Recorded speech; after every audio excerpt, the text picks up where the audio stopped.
Bonjour à tous, c'est Jean-Luc Haut sur cette chaîne YouTube. Aujourd'hui, nous allons parler du Griffon au Jaguar, le robuste bilan du programme de blindés de l'armée française. Alors, le nouveau Jaguar a été mobilisé en Estonie lors d'exercices conjoints avec les forces de l'OTAN. Le programme Scorpion de renouvellement des blindés de l'armée française fête ses 10 ans. Il a sauvé la construction française de blindés, notamment KNDS. Militaires et industriels s'étaient donné rendez-vous ce mardi soir aux Invalides pour fêter les 10 ans de Scorpion, le programme d'équipement qui assure le renouvellement des véhicules blindés de l'armée de terre française.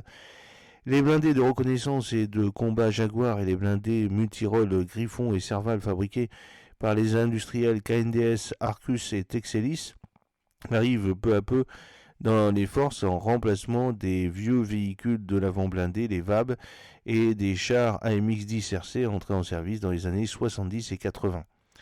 Depuis 2014, l'armée de terre a renouvelé un bon quart de ces véhicules.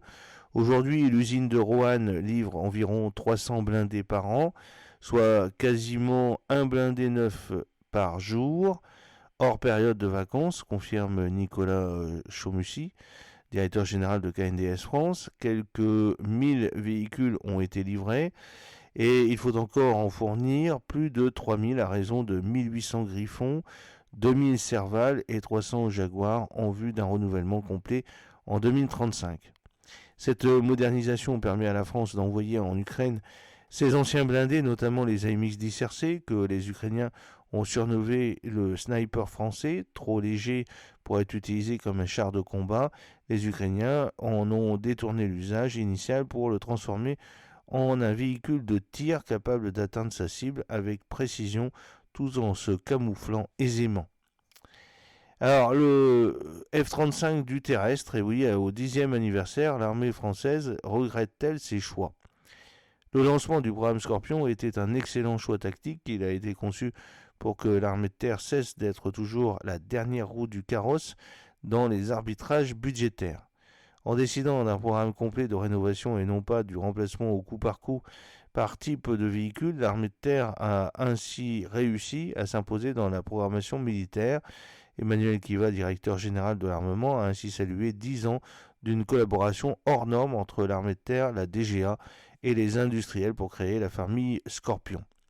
Cette coopération inédite dans les milieux terrestres a permis de mettre l'accent non pas tant sur les véhicules que sur l'infovalorisation, c'est-à-dire le partage en direct et immédiat de l'information. Chaque véhicule étant bardé de capteurs d'un système d'information embarqué baptisé SICES et de moyens radio qui permet le combat collaboratif.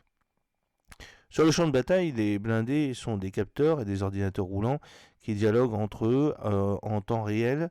Safran, Thales et Atos ont d'ailleurs des partenaires clés du programme. On a eu quelque sorte le F-35 du terrestre, s'enthousiasme le chef d'état-major de l'armée de terre, le général Pierre Schild, en expliquant à la presse que Scorpion permet le partage en temps réel des positions des forces amies et des obstacles ennemis. Les promoteurs du programme ont été visionnaires, estime-t-il, en évoquant l'intérêt de nombreuses délégations étrangères pour le programme, en sus de la Belgique et du Luxembourg, qui l'ont adopté pour leurs armées. Pourtant, le programme semble à des années-lumière du combat de haute intensité qui se livre en Ukraine. Trop technologique, pas assez rustique, les blindés à roues et non à chenilles ont davantage été conçus pour des guerres expéditionnaires que pour des combats de tranchées qui nécessitent des chars beaucoup plus lourds. La numérisation est certes technologiquement en avance, mais résistera-t-elle à des actions de brouillage massif comme on peut voir avec les Russes? Dernier souci, le programme a été conçu avant l'arrivée massive des drones sur le champ de bataille et doit donc être amélioré pour des outils de lutte anti-drone. Des corrections sont en cours, dont le déploiement de missiles de moyenne portée MMP de MBDA, qui est un élément clé.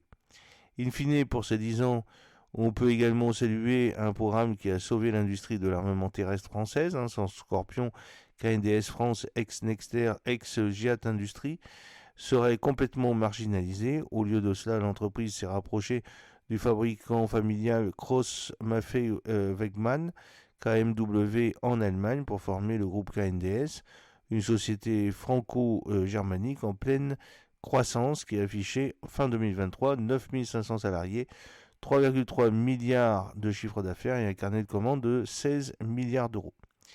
Pour ce qui est d'Arcus, en fait compte, elle s'est rapprochée des Belges avec Cockerill, ce qui a fait que Cockerill a racheté les parts de la société Volvo. Donc de ce fait, une unité de fabrication de Griffon va être construite en Belgique de façon à pouvoir doter l'armée belge de ces outils. Il faut aussi beaucoup parler de Serval, hein, puisque Texelis, cette entreprise peu connue jusqu'alors dans le domaine de la défense, a fourni quand même un effort formidable pour créer le Serval, qui n'est pas trop lourd et qui peut être projeté, contrairement au Griffon qui était beaucoup trop lourd et qui ne pouvait pas être facilement projeté par les avions A400M de l'armée de l'air. J'espère que cette petite vidéo vous a plu. N'oubliez pas de cliquer sur le pouce pour la promouvoir, de vous abonner si ce n'est pas encore fait et de partager cette vidéo sur vos réseaux sociaux. A très bientôt, fidèlement, Jean-Luc O.